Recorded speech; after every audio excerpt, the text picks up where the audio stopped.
Primeiro,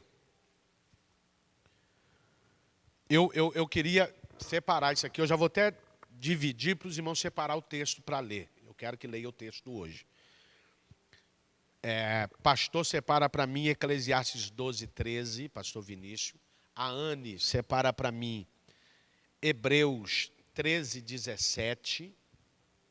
Quem mais está com Bíblia aí? Para não pegar você no vento. Presbítero Cristiano, para mim, 2 Timóteo 2, 23. Quem mais? Gabriel. Salmo 101, parágrafos 6 e 7. Quem mais? Eduardo, para mim, Atos 1, 8. Mais alguém? Giovanni. Fica com medo de levantar a mão não, irmãos. 1 Coríntios 10, 31 ao 33. Nath. 2 Timóteo 2, 2. Tem mais um aí? Eliane. 1 Timóteo 4, 13. E eu vou ler 1 Pedro 2, 1. Eu com esse óculos. Meu Deus. Estou ficando jovem mesmo.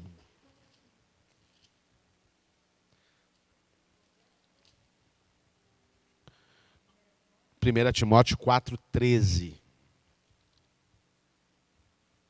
Vamos lá. Eu vou...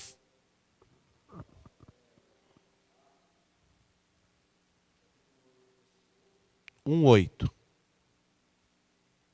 1:8. Isso? Vamos lá. Eu vou citar aqui, vou explicar.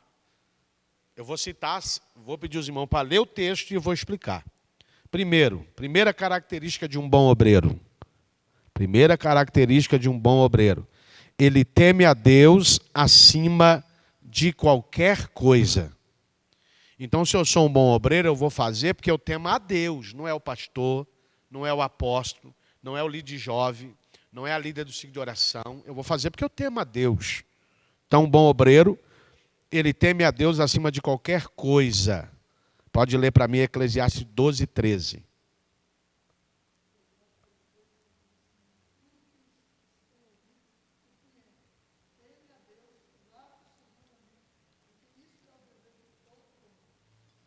Então, o dever de todo homem é temer a Deus. Então, um bom obreiro, ele teme a Deus acima do pai, da mãe. Primeiro é Deus. Depois é a família. Depois é o trabalho. E depois é a igreja, em quarto lugar. Então, o bom obreiro teme a Deus acima de qualquer. Você tem que temer. Você não pode fazer a obra relaxadamente. Porque o bom obreiro não faz relaxadamente. Ele vai gastar mais tempo, porque tem menos pessoa, ele vai gastar mais tempo. Mas ele vai fazer do jeito que Deus quer. Segunda característica de um bom obreiro. Ele se compromete a ser fiel à liderança pastoral. Ele se compromete a ser fiel à liderança pastoral. As doutrinas e os estatutos.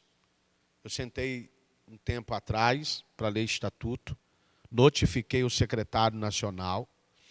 Em todas as nossas reuniões, o estatuto, parte dele, algumas coisas serão lidas. Porque muitas vezes a pessoa é obreiro, não tem conhecimento. Segundo, acha que a gente fala por falar. E o maior documento da igreja é o seu estatuto. Então, o que está lá, não concordo. Então, você vai ter que pegar o banquinho e partir de mansinho, porque o maior documento é o estatuto. Está no estatuto. E quando eu li o estatuto, eu chorei, porque o estatuto foi muito bem feito, né?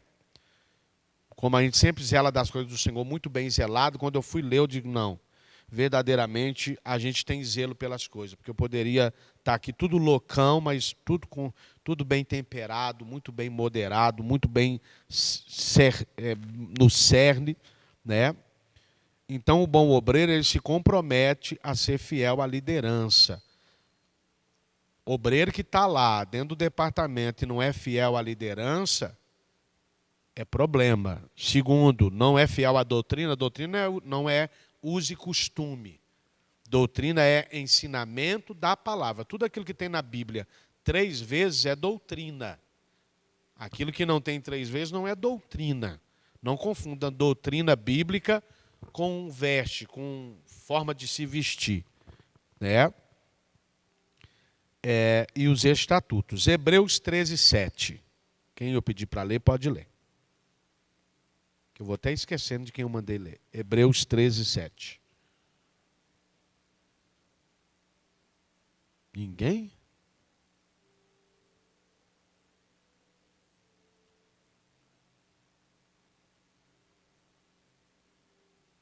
Pode ler um pouquinho mais alto. Abaixa um pouquinho o fundo para mim, João, fazendo um favor. Bem baixo. Deixa bem fininho aqui. Isso.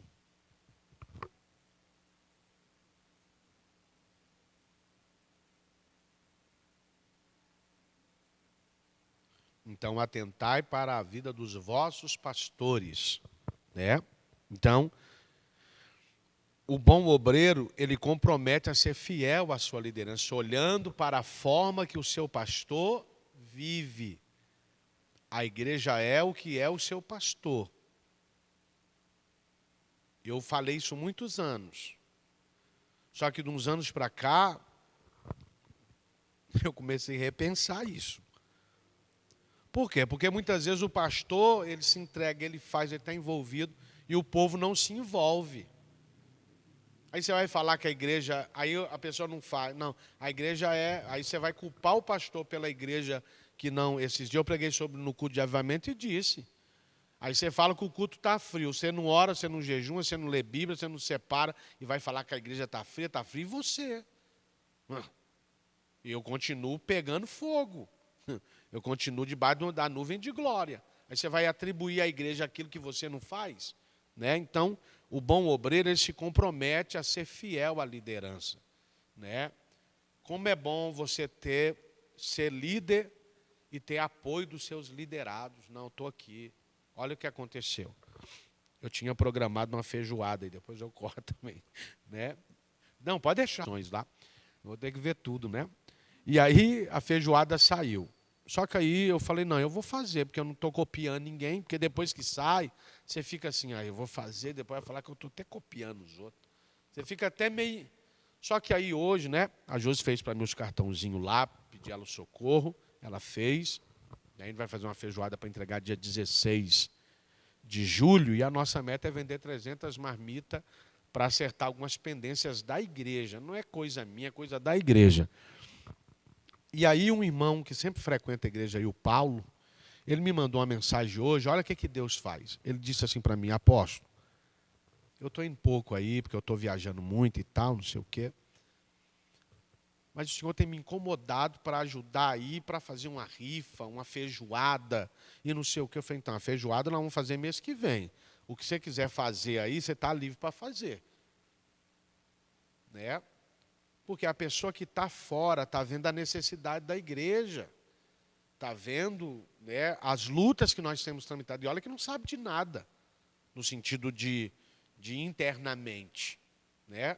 Mas chega e vai vendo a nossa batalha. Porque a nossa batalha para manter a igreja tem sido constante. Com a fidelidade dos irmãos, mas ela é constante. Né? E ele se prontificou. Então, quando alguém se prontifica para ajudar a liderança, automaticamente, claro que todos os irmãos que estão aqui estão inseridos, mas tem gente que pode fazer mais. Quando vai para a questão de ação, de rifa, esses trem aí, eu vejo muito obreiro dizendo assim, não, o apóstolo conhece muita gente, a bispa, irmão, para.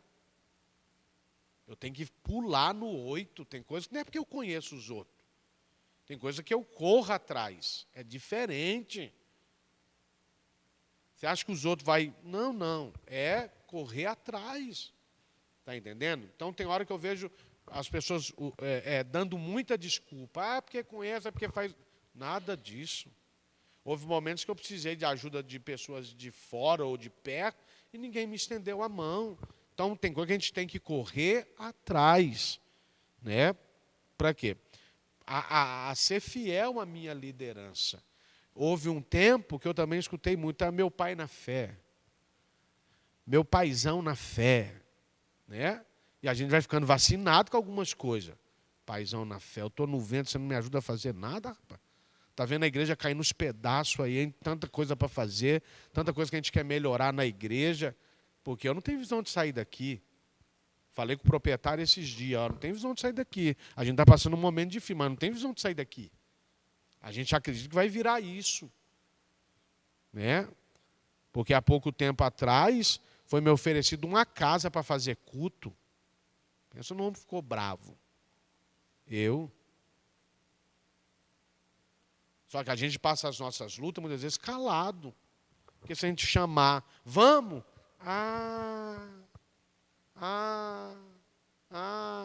Então, o bom obreiro, ele se compromete a ser fiel à liderança pastoral, às doutrinas e estatutos. Então, se una à sua liderança.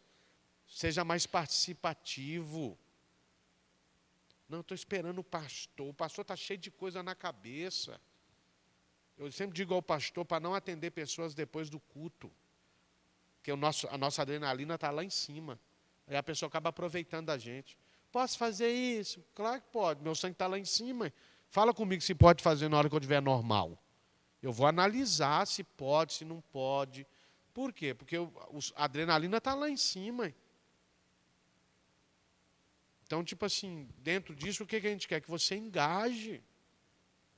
Eu não quero me comparar com igreja nenhuma da cidade, porque eu não tenho esse problema. A pessoa está prosperando, Deus abençoe, continue ganhando alma. Mas aquilo que Deus deu para mim, para o pastor Carlos, para quem vai chegar ao ministério, Deus deu para nós. Então, eu não tenho esse problema. Eu não me comparo com igreja nenhuma. O irmão não vai me ver eu comparando com igreja. Por quê? Porque aquilo que Deus deu para nós, Ele deu para nós. Acabou.